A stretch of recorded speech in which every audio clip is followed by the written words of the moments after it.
for the from the Indian perspective, what can G20 bring to India in terms of urban development?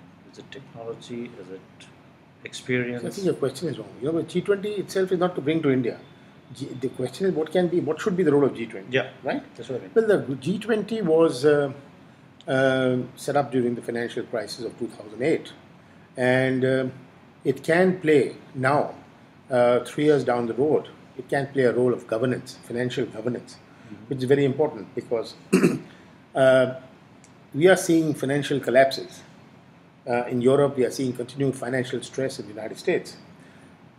There has to be disciplines in financial governance, which applies across nations.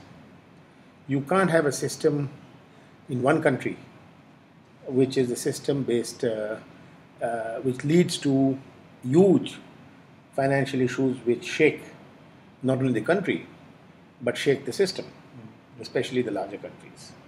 So the G20 must look at converting itself into the disciplines necessary to ensure that the economy, the global economy, does not get impacted by these tremors.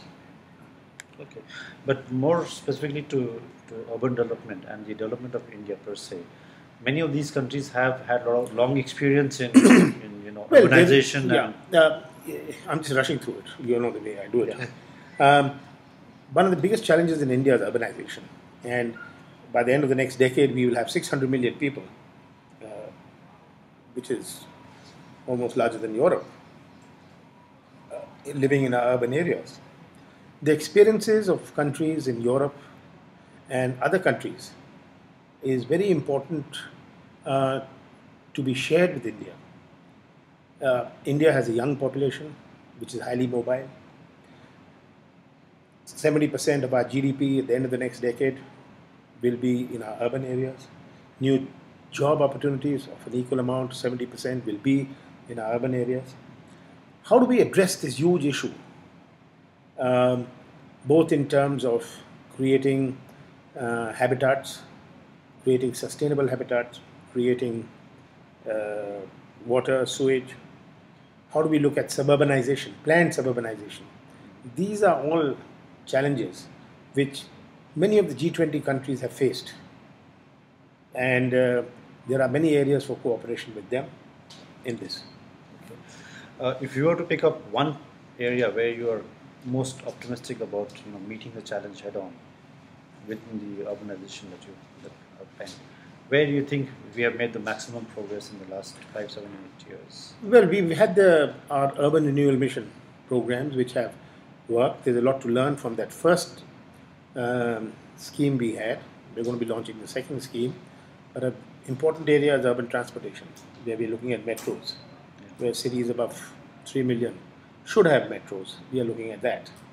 And we are looking at ensuring that basic services, civic services, reach our urban areas, the small municipalities, the large municipalities, and the very large municipalities.